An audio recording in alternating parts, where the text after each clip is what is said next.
Hello friends, வணக்கம். இங்கே பாருங்கள், வெங்காய பக்கோடா. இது வந்து ரொம்ப ஈஸியாக செய்யலாம்.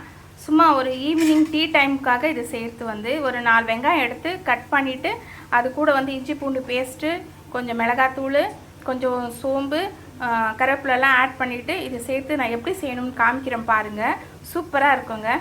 4 வெங்காயம் எடுத்து நீட்டு வாக்கில் கட் பண்ணி வச்சுக்கோங்க.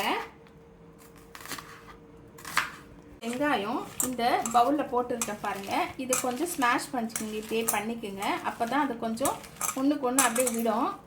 இப்படி பண்ணிவிட்டு இது கூட இஞ்சி பூண்டு தட்டி வச்சுருக்கேன் பாருங்கள்.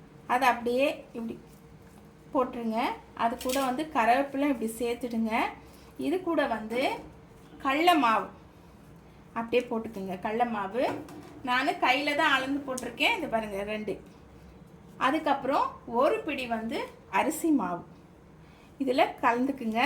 கலந்துட்டு நல்லா இப்படி பண்ணி விடுங்க. இப்படியே இது பண்ணிட்டு இருந்தாக்கா தண்ணி போடாதீங்க. இப்படி கலந்தே விட்டுட்டு இருங்க. அதுக்கப்புறம் கொஞ்சம் உப்பு, இதுக்கு எவ்வளோ தேவையோ அவ்வளோ சால்ட்டு அப்படியே போட்டுக்குங்க. போட்டுட்டு இதுக்கு நான் பச்சை மிளகாய் ஆட் பண்ணல. ஏன்னா சின்ன பசங்க வாயில் பச்சை மிளகாய் கிடைக்கும். அதனால் நான் மிளகாத்தூள் கொஞ்சம் ஆட் பண்ணுறேன். கொஞ்சமாக தான் ஆட் பண்ணுறேன், நிறைய ஆட் பண்ணல. இதுக்கு மஞ்சத்தூள் கொஞ்சம் கலரிங்காக.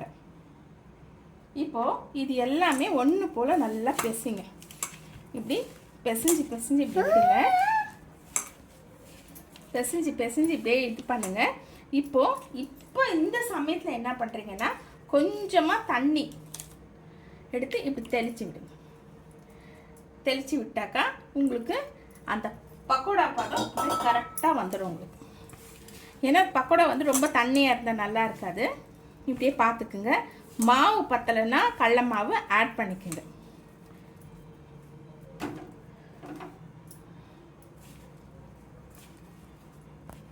இதில் கொஞ்சம் வீட்டில் சுட்ட எண்ணெய் இருந்தால் இல்லை டால்டாவோ நெய்யோ அது உங்களோட விருப்பம். இதில் கொஞ்சம் சேர்த்துக்குங்க.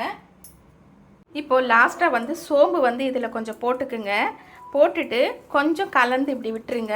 இதோட பதம் எப்படி கண்டுபிடிக்கிறதுனாக்கா நீங்கள் பாருங்கள். இப்படி பிடிச்சா அப்படி சும்மா அப்படி கீழே உதிரக்கூடாது. இதுதான் பதம், இந்த வெங்காயம் பக்கோடாவோட பதம். இதை அப்படியே எடுத்து நீங்கள் இப்படி பிடிச்சி இங்கே பாருங்கள், எண்ணெயில் அப்படியே இப்படி விட்டுருங்க. அப்படியே விட்டுடுங்க. கொஞ்ச நேரத்தில் அந்த பக்கோடா ரெடி ஆகிடும். இப்போ பாருங்கள், நல்லா இந்த ஸ்டேஜில் நீங்கள் எடுத்துடுங்க. நல்லா கிறிஸ்பினஸாக வந்திருப்பாங்க. இந்த கிறிஸ்மஸ் காரணம் என்னன்னாக்கா நான் கொஞ்சோன்னு ஆப்ப சோடா மாவு, அந்த இட்லிக்கெல்லாம் யூஸ் பண்ணுறேன் இல்லைங்களா, அந்த சோடா மாவு யூஸ் பண்ணியிருக்கேன்.